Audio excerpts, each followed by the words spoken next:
Hello, dear students. Today we are going to study our new chapter, which is democracy and diversity. Democracy और diversity chapter से हम ये जानेंगे कि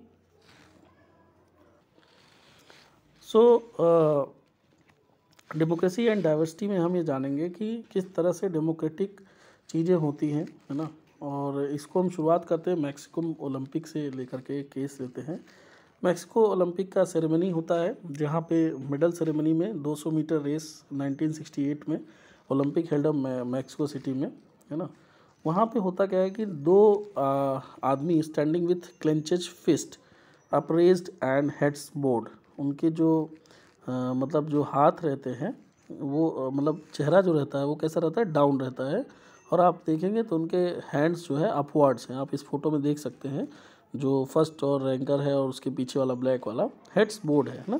heads यानी उन्होंने हाथ जो है वो डाउन कर रखे हैं।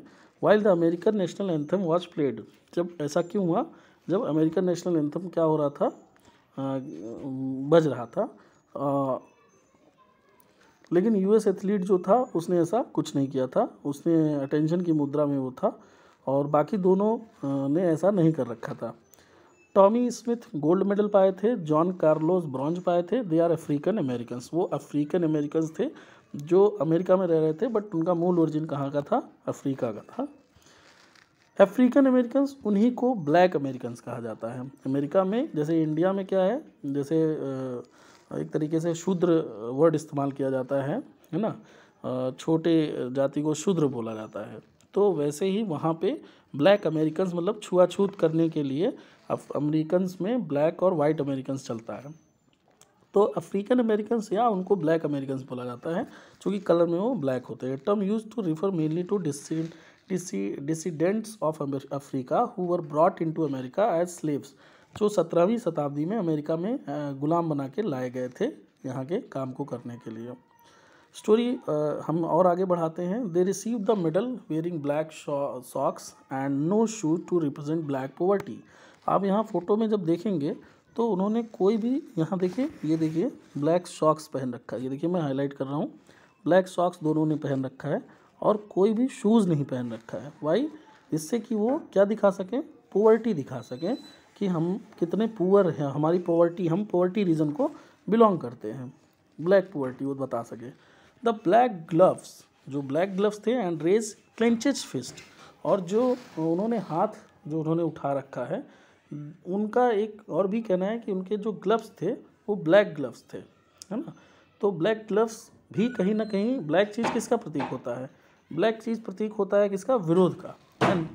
And raised clenched fist were meant to symbolise black power, उससे क्या था कि वो ब्लैक पावर को भी दिखाना चाहते थे कि कहीं ना कहीं हम ब्लैक लोग भी अपने अंदर पावर रखते हैं, हमारी भी अपनी एक खुद की शक्ति है ना। लेकिन इनको चूंकि अधिकार नहीं दिए जा रहे थे, इनको दीनहीन भावना से देखा जाता था, गलत भावना से अमेरिका में ट्रीट किया जाता था, छुआछूत वाली भावना वहाँ पे चलती थी। तो इस वजह से जो वहाँ पे लोग थे, वो जो अफ्रीकन लोग थे, अमेरिकन अफ्रीकन जो थे, वो अंदर अंदर इनसे कहीं ना कहीं क्या था कि ये मतलब ये चीज़ मन में रखते थे कि जो मतलब उन्होंने अपना हाथ जो ऊपर कर रखा था वो बांधा जकड़ करके ऊपर कर, मतलब हाथ खींच करके होता ना, हाथों को बांध के जकड़ के ऊपर रखना। तो जो क्लेंचेज फिस्ट थे उनके, वो सिम्बलाइज कर रहे थे ब्लैक पावर, मतलब यूनिटी की बात कर रहे थे। With this gesture they try to drew international attention, और इससे वो क्या करना चाह रहे थे, चूँकि वो इंटरनेशनल मौका था, पूरी दुनिया देख रही थी, तो वो इंटरनेशनल अटेंशन अपने तरफ खींचना चाह रहे थे। किसके विरोध में, रेशियल डिस्क्रिमिनेशन, जो नस्ल भेदी जो छुआछूत हो रहा था, जो डिस्क्रिमिनेशन किया जा रहा था, उस डिस्क्रिमिनेशन के अगेंस्ट में, है ना। तो जो नस्ल उनके नस्ल भेदी, चूँकि रेशियल डिस्क्रिमिनेशन था ये ना, और इस डिस्क्रिमिनेशन के खिलाफ जो है वो लोग, रेशियल डिस्क्रिमिनेशन के खिलाफ कहीं ना कहीं भेदभाव जो हो रहा था, नस्ली भेदभाव हो रहा था, उसके खिलाफ वो अपना इंटरनेशनल अटेंशन चाह रहे थे कि लोग उनकी तरफ देखें। ब्लैक पावर मूवमेंट कब शुरू हुआ, it emerge in 1966 and lasted 1975 में ये ख़त्म होता है, which was a most militant and racist movement in USA. तो जो ये ब्लैक पावर मूवमेंट शुरू हुआ ये 1966 और लास्टेड 1975 में ये शुरू हुआ, which was the most militant and racist movement. CSA का ये बहुत बड़ा रेसिस्ट, ये देखिए क्लेंचेस फिस्ट इसको बोलते हैं, जो ऐसे मुट्ठी बांध करके इस आदमी ने कर रखा है, ठीक है। अगर हम बात करें, यहाँ पे एक और फोटो मैक्सिको ओलंपिक की दिखती है। यहाँ पे आप देखेंगे तो क्या होता है, white Australian athlete Peter Norman, अच्छा वो अमेरिकन नहीं ऑस्ट्रेलियन था। वाइट ऑस्ट्रेलियन एथलीट जो आपको दिख रहा है सबसे आगे, पीटर नॉर्मन, इसने ह्यूमन राइट बैच पहन रखा है ना, और human right batch on his shirt, उसने शर्ट के ऊपर एक ह्यूमन राइट बैच पहन रखा है मानवाधिकार से रिलेटेड, ड्यूरिंग द सेरेमनी के टाइम पे, to show his support to 2 African athlete. वो क्या चाहता है, वो चाहता है कि जो हमारे दोनों अफ्रीकन एथलीट हैं उनको वो सपोर्ट कर रहा है कि कहीं ना कहीं इनके साथ गलत हो रहा है, इनके साथ नस्लभेदी चीज़ें हो रही हैं जो कि गलत है, वो भी उनको सपोर्ट कर रहा है। अब बात करते हैं वो इंटरनेशनल ओलंपिक एसोसिएशन की। वैसे आपकी जानकारी बता दें, ये 5 गोले होते हैं, छल्ले ओलंपिक के निशान हैं। इंटरनेशनल ओलंपिक एसोसिएशन जो है IOA है ना, ये होता है एसोसिएशन, और IOC होता है इंटरनेशनल ओलंपिक कमेटी। तो जो इंटरनेशनल ओलंपिक एसोसिएशन है, ये international Olympic association held Carlos and Smith guilty, इसने ये एक तरीके से उनके रूल के खिलाफ था। तो उसमें जो कार्लोस और स्मिथ जो रहते हैं, यानी जो दोनों पीछे जो अमेरिकन अफ्रीकन होते हैं, उनको गिल्टी पाया जाता है of violating the spirit of Olympic by making political statement, क्योंकि ये कहीं ना कहीं ये पॉलिटिकल स्टेटमेंट था कि उनके देश में इस तरह की चीज़ें हो रही हैं, और उनको मेडल जो थे उनसे ले लिए गए। Taking back, Norman also suffered a lot of criticism, he was not included in the Australian team for next Olympic. और जो नॉर्मन था उसको भी बहुत सारी आलोचना झेलनी पड़ी, और उसको ऑस्ट्रेलियन टीम में आगे के कई ओलंपिक में उसको जगह नहीं मिली। उसको ऑस्ट्रेलिया ने भी बहुत प्रताड़ित किया कि भाई तुम क्यों उसमें चले गए भाग लेने, जब अफ्रीकन्स के साथ ये चीज़ें हो रही हैं, तुम्हारा उसमें क्या जा रहा था, तुमने क्यों सपोर्ट किया। लेकिन बीइंग एज ए ह्यूमन उसको अंदर से ये चीज़ लगी कि नहीं ये गलत हो रहा है, और उसने इसके लिए आवाज़ उठाई। A story from Mexico Olympic, एक और हम देख सकते हैं सिविल राइट मूवमेंट, लेकिन उनके वो एक्शन सक्सीड हो गए। उन्होंने जो एक्शन लिया उसने इंटरनेशनल ह्यूमन राइट का ध्यान अपनी तरफ खींचा, and gaining international attention for civil right movement in US। और इससे जो मानव अधिकार जो थे, सिविल राइट्स जो थे, जो मूल अधिकार थे, उसके मूवमेंट को हवा मिली। सिविल राइट मूवमेंट जो शुरू हुआ वो USA में, ये 1954 से 68 के बीच में जो ये थे अधिकारों को लेकर के जो आंदोलन शुरू हुआ, वो शुरू हुआ कब से, 1954 से। देखो ये इम्पॉर्टेंट होता है जब आपको कोई चीज़ स्पेशली जो ईयर्स होते हैं, तो उसमें क्या हुआ कि ये जो ईयर था, इस ईयर में 19 यानी नागरिक अधिकार जो थे वो 1954 से 1968 के बीच में ये मूवमेंट चला। मार्टिन लूथर किंग एक बहुत बड़ा नाम है। Movement aimed at abolishing legal racial discrimination against African American, led by Martin Luther king junior. Martin Luther junior जो थे, मार्टिन लूथर जूनियर ये इस मूवमेंट के सिविल राइट्स मूवमेंट के कौन थे, जनक थे एक तरीके से। उन्होंने ही इसको लीड किया था, मार्टिन लूथर ने ही इसको लीड किया था। This movement practice non violent method of civil disobedience against racially discriminatory laws. ये जो आंदोलन था इसमें नॉन वायलेंट मेथड इस्तेमाल किया गया। जो गांधी जी ने यहाँ किया था वही वहाँ पे, कि हम कुछ वायलेंट मेथड नहीं करेंगे, हम हिंसा नहीं करेंगे, अहिंसा के द्वारा हम सिविल डिसोबीडियंस करेंगे, अब मतलब सविनय अवज्ञा करेंगे। हम किसका करेंगे, रेशियली डिस्क्रिमिनेटरी लॉज का। जो वहाँ पे नस्ल भेदी जो नियम बनाए गए हैं, डिस्क्रिमिनेटरी लॉज, उसको हम उसकी अवहेलना करेंगे, हम उसको नहीं मानेंगे, बहुत पोलाइट वे में। अब डिफरेंसेस, सिमिलरिटीज़ एंड डिविजन्स, इसकी बात करते हैं। ओरिजिन ऑफ सोशल डिफरेंस, सामाजिक जो विभेद आया वो कैसे आता है, यहाँ से शुरू हो जाता है। Social differences are mostly based on accident of birth. Social difference, सामाजिक भेद का सबसे बड़ा जो बेस होता है वो जब वो बर्थ कोई लेता है, वहीं से ये चीज़ें शुरू होती हैं। जैसे मैन, आप फिगर में देख सकते हैं, मैन एंड वुमेन, यहाँ से एक सोशल डिस्क्रिमिनेशन शुरू होता है। टॉल और शॉर्ट, लंबा और छोटा, सोशल डिफरेंस शुरू होता है।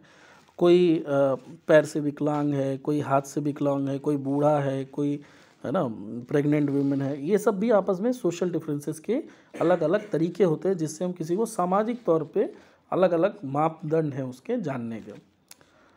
हमारे चारों तरफ देखा जाए तो मेल फीमेल टॉल शॉर्ट है ना, फिजिकल एबिलिटी डिसेबिलिटी, ये सारी चीज़ें से ही हम किसी को सोशली एक्सक्लूडेड और इंक्लूड करते हैं।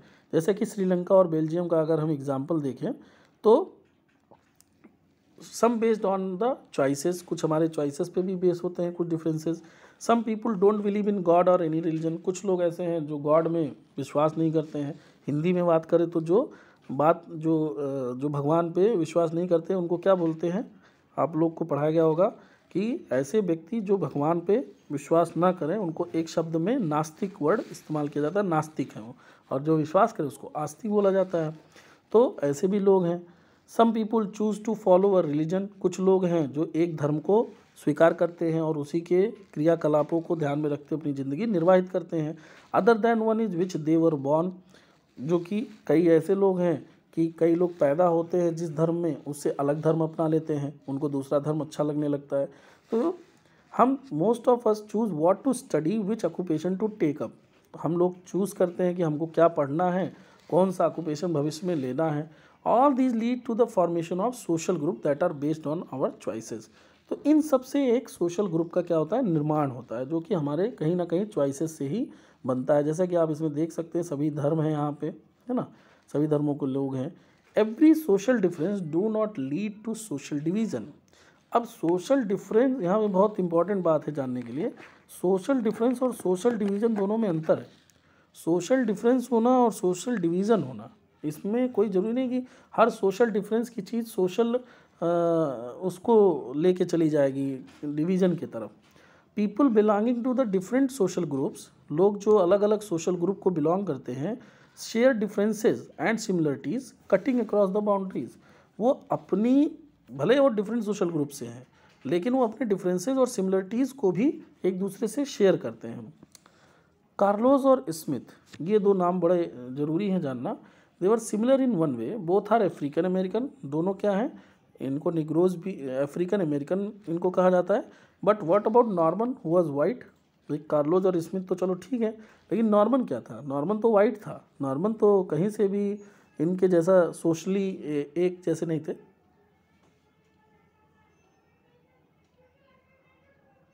दे वर ऑल एथलीट, इनका क्या था कॉमन शेयरिंग कि तीनों क्या थे, एथलीट थे, इस पॉइंट पे तीनों एक थे। Who stood against the racial discrimination, तीनों में एक चीज़ क्या समानता थी कि तीनों रेशियल नस्लभेदी टिप्पणी, जो नस्लभेदी भेदभाव थे उसके खिलाफ थे। ठीक है, अब बात आती है रिच पुअर, यहाँ पे हम सिमिलरिटीज़ और उसकी बात कर रहे हैं कि people belong to the same community और religion but still they feel different. एक ही कम्युनिटी को बिलोंग करते हैं लेकिन उनको अलग की भावना आती है कि भाई हम क्या रिच हैं, वो सामने वाला हमारा बगल में रहने वाला हमारी कास्ट का है, हमारी कम्युनिटी का, बट वो पुअर है। तो एक ये फीलिंग होगी। Rich and poor person from the same family often do not keep close relation with each other, लेकिन प्रायः वो जो है एक दूसरे से अच्छे रिलेशन नहीं रख पाते हैं।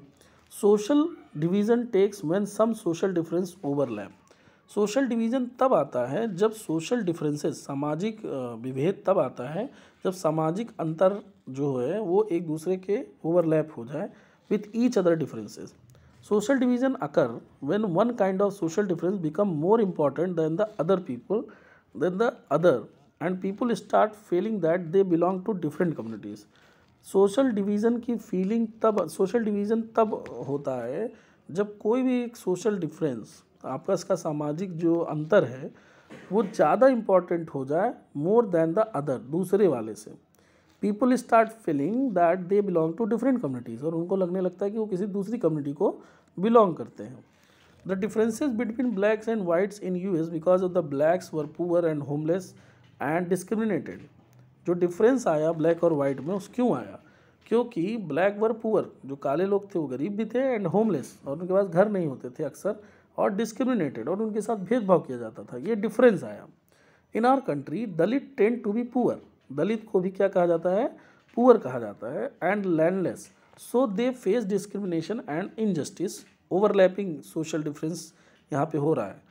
वही सेम चीज़ जो ब्लैक और वाइट का था वही इंडिया में है। उनको क्या झेलना पड़ता है, इनको भेदभाव झेलना पड़ता है, इनजस्टिस झेलना पड़ता है। Overlapping social differences create possibilities of deep social division. और ओवरलैपिंग जो होता है सोशल डिफरेंसेस का, ये क्रिएट करता है possibilities of deep social division and tension.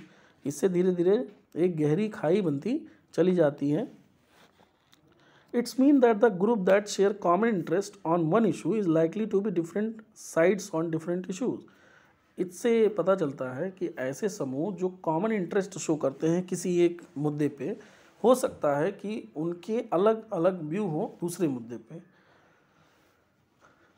Cross cutting जो होता है सोशल डिफरेंस का, ये ईजियर है एकोमोडेट करने के लिए। नॉर्दर्न आयरलैंड और Netherland both are predominantly Christian but divided in between Catholic and Protestant। अब यहाँ पे ध्यान देने वाले थे, क्रिश्चियन दो भागों में बटे हुए हैं, एक कैथोलिक है और एक प्रोटेस्टेंट है। नॉर्दर्न आयरलैंड में और Netherland both are predominantly Christian, दोनों में क्रिश्चियन बहुत ज़्यादा है, बट उन पे क्रिश्चियनिटी में भी क्या हावी है, कोई कैथोलिक है कोई प्रोटेस्टेंट है। आप अपने यहाँ पे देख लीजिए कि जैसे हमारे यहाँ हिंदू सब हैं, अब हिंदू में भी कोई एक जाति का कोई दूसरे जाति का, मुस्लिम में कोई सिया है कोई सुन्नी है, ब्राह्मण कोई शुक्ला है कोई पांडे है कोई तिवारी है, उसमें भी सोशल डिफरेंसेस हैं। In Netherland class and religion tend to cut across each other. ठीक है, Catholic and Protestant are about likely rich and poor. Catholic जो है और प्रोटेस्टेंट है ये लाइकली रिच एंड पुअर, दोनों में रिच और पुअर हैं। They never had conflict in Netherland. Netherland में उनमें कोई भी आपस में कोई झगड़ा नहीं होता है। In the Netherland Ireland class and religion overlap each other. Netherland Northern Ireland जो है वहाँ पे क्लास और रिलीजन, जो क्लास है और रिलीजन जो है वो ओवरलैप कर रहा है एक दूसरे से, है ना। जिस क्लास को बिलोंग करते हैं और जो उनका धर्म है वो ओवरलैप कर रहा है। इफ़ यू आर कैथोलिक, अगर आप कैथोलिक हैं, you are also more likely to be poor. हो सकता है कि आप ज़्यादातर पुअर कम्युनिटी को बिलोंग करते हैं। You may have suffered a history of discrimination.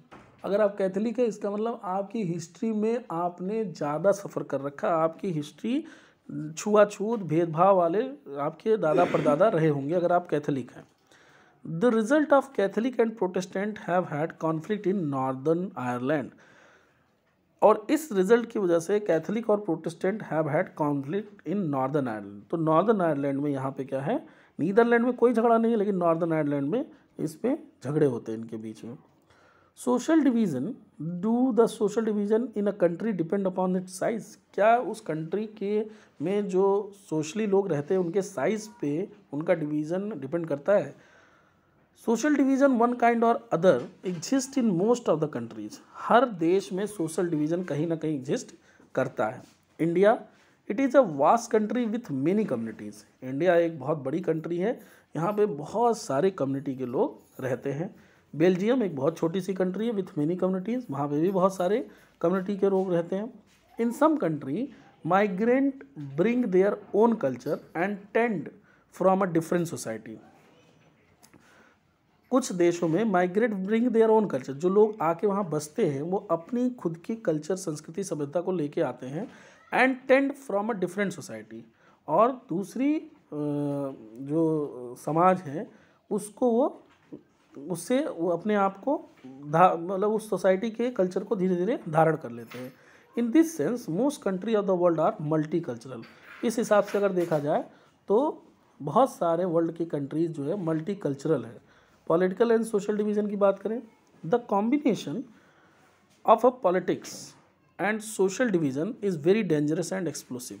Combination of politics and अगर पॉलिटिक्स को सोशल डिवीज़न में ले आएंगे तो ये बहुत बड़ा डेंजरस हो जाएगा और एक्सप्लोसिव हो जाएगा। Democracy involves competition among various political parties, they try to divide the society. Democracy क्या कहती है, ये कहीं ना कहीं competition among various political party. Democracy की वजह से बहुत सारी पॉलिटिकल पार्टीज जो है वो सोसाइटी को डिवाइड करना चाहती हैं। They try to divide the society, it makes social division into political division. इससे क्या होता है, सोशल डिवीज़न जो है वो पॉलिटिकल डिवीज़न में चेंज हो जाता है। And leads the conflicts and violence और even disintegration of the country, और इससे कंट्री में वायलेंस पैदा हो जाता है और झगड़े होने लगते हैं। जैसे कि आज के समय में आप चुनाव में देख रहे हैं कि हर एक पार्टी अपने अपने वोट को भुनाने के लिए अपने अपने जातियों, अपने अपने हिसाब से धर्म का नाम लेके, जाति का नाम ले करके अपने अपने कैंडिडेट्स को, ऐसे कैंडिडेट्स को उतारती है जहाँ उस जाति उस धर्म से रिलेटेड ज़्यादा लोग रहते हैं। What is this? This is involvement of politics in social division. और पॉलिटिक्स का इन्वॉल्वमेंट होने से वायलेंस और even disintegration of the country ये शुरू हो जाता है। नॉर्दर्न आयरलैंड की जो population is divided into two major sect of the Christianity. Northern Ireland में जानते हैं प्रोटेस्टेंट और कैथोलिक है। 53% Protestant were represented by unionist who wanted to remain with UK which was a predominantly Protestant country. 53% unionist के नाम से जाने जाते हैं जो कि यूके के साथ रहना चाहते थे, और प्रोटेस्टेंट कंट्री है जो कि यूके। 44% जो है 44% रोमन कैथोलिक्स हैं, वो are represented by the nationalist party, वो यूनियनिस्ट हैं। और ये नॉर्दर्न आयरलैंड की बात हो रही है, ये नेशनलिस्ट पार्टी में है, who demanded the Northern Ireland be unified with the Republic Ireland as a predominantly a Catholic country। और ये कैथोलिक कंट्री प्रीडोमिनेटेड पहले से ही एक कैथोलिक कंट्री है। तो ये चीज़ें जो है कहीं ना कहीं बताती हैं कि प्रोटेस्ट और मतलब जो आयरलैंड और नीदरलैंड की जो बात है, कहीं ना कहीं आयरलैंड, नॉर्दर्न आयरलैंड में जो यूनियनिस्ट और नेशनलिस्ट पार्टीज़ के द्वारा जो कैथोलिक और प्रोटेस्टेंट का जो डोमिनेंस है, वो किस तरह से सोशल डिवीज़न को लेकर के पॉलिटिकल पार्टीज़ को आगे बढ़ाता है। जैसे हम इंडिया की भी बात करेंगे इसमें आगे, यहाँ तक हमने देखा है, जो कि आगे डेमोक्रेसी को भी लीड करेगा। डेमोक्रेसी की परिभाषा यहीं से शुरू होगी। Till then, thank you.